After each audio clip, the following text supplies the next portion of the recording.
പത്തരമാറ്റിൻ്റെ അടിപൊളി എപ്പിസോഡിലേക്ക് എല്ലാവർക്കും സ്വാഗതം.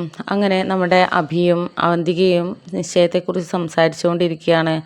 എന്നിട്ട് നീ എന്താ മൂഡ് ഓഫ് ആയിട്ട് ഇരിക്കുന്നത്, നിനക്കൊരു ഉഷാറും ഇല്ലല്ലോ എന്നൊക്കെ ചോദിക്കുന്ന സമയത്ത് അഭിയോട് പറയുന്നുണ്ട്, എനിക്ക് മാത്രമല്ലല്ലോ എന്നെ കെട്ടാൻ പോകുന്ന ആൾക്കും ഒരു താല്പര്യവും ഒരു ഇഷ്ടവും ഇല്ല, പിന്നെ എനിക്ക് എങ്ങനെ ഒരു സന്തോഷം ഉണ്ടാവുക എന്നൊക്കെ പറയുന്നുണ്ട്.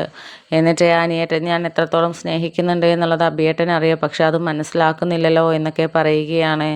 അപ്പോൾ ഞാൻ ഇതേക്കുറിച്ച് സംസാരിക്കണോ എന്നൊക്കെ നമ്മുടെ അഭി ചോദിക്കുന്ന സമയത്ത് വേണ്ട ഏട്ടൻ സംസാരിക്കേണ്ട, ഞാൻ എന്തായാലും അനിയേട്ടനെ കാണാനിരിക്കുകയായിരുന്നു എന്നൊക്കെ പറയുകയാണ്.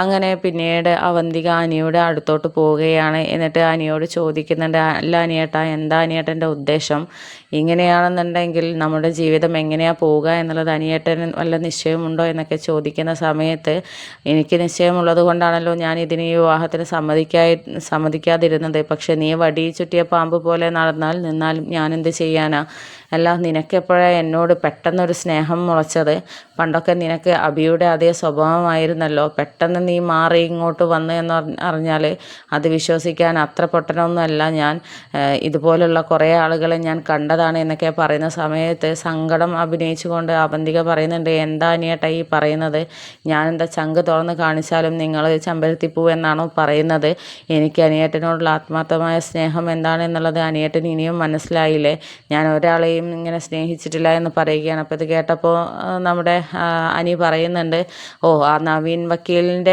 ആലോചന പോയതിന് ശേഷമാണല്ലോ നീ ആ വാശിക്കാണല്ലോ നീ എന്നെ കെട്ടണമെന്ന് പറഞ്ഞിട്ടുള്ളതല്ല, അത് ആദ്യമേ എന്നോട് വന്ന ഉടനെ സ്നേഹമാണെന്നും ഇഷ്ടമാണെന്നൊന്നും പറഞ്ഞിട്ടില്ലല്ലോ, അതുകൊണ്ട് ഞാൻ ഇതൊരിക്കലും വിശ്വസിക്കില്ല, ഇതിനേക്കാളും വലിയ വിഷപ്പാമ്പിനെ ഞാൻ കണ്ടതാടി ആ അനാമികയെ, അതുകൊണ്ട് ആരെൻ്റെ മുമ്പ് എങ്ങനെ വന്നാലും അതെനിക്ക് മനസ്സിലാവും എന്നൊക്കെ പറഞ്ഞിട്ട് അവന്തികയോട് ചൂടാവുകയാണ്.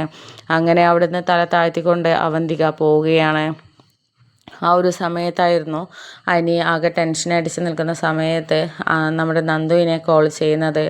അങ്ങനെ രാത്രി നന്ദു ആണെങ്കിൽ ആ ഒരു സമയത്ത് കോൾ കണ്ടാകെ ഞെട്ടി ഷോക്കായിട്ട് നിൽക്കുകയാണ്. ഇതെന്താ ഈ സമയത്ത് വിളിക്കുന്നത്, ഇവൻ എന്താ പറ്റിയത്, ഇവൻ ഉറക്കമൊന്നും ഇല്ലേ എന്നൊക്കെ ഇങ്ങനെ ചിന്തിച്ച് നിൽക്കുകയാണ്. അങ്ങനെ ഫോൺ എടുക്കുകയാണ്.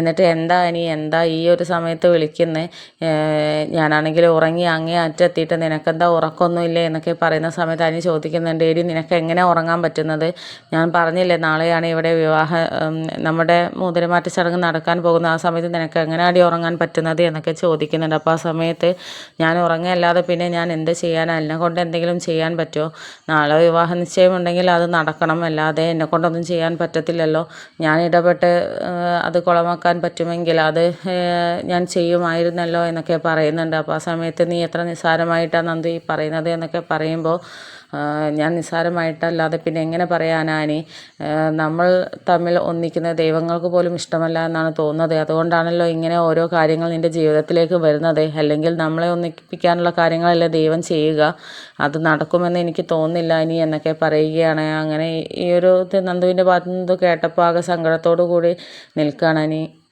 അങ്ങനെ അനി പറയുന്നുണ്ട്, ദൈവം എൻ്റെ കൂടെ ഉണ്ട് എന്നുള്ള വിശ്വാസം എനിക്കുണ്ട്, അതുകൊണ്ടാണല്ലോ അനാമിക എൻ്റെ ജീവിതത്തിൽ നിന്നും പോയത്, അല്ലെങ്കിൽ അവൾ ഒരിക്കലും പോകത്തില്ലായിരുന്നു, നമ്മൾ എന്തായാലും ഒന്നിക്കും, അതിനുള്ള മാർഗം ദൈവം എനിക്ക് നാളെ കാണിച്ചു തരും, അതെനിക്ക് ഉറപ്പാണ് എന്നൊക്കെ പറഞ്ഞിട്ടാണ് നമ്മുടെ അനി ഫോൺ കട്ട് ചെയ്യുന്നത്.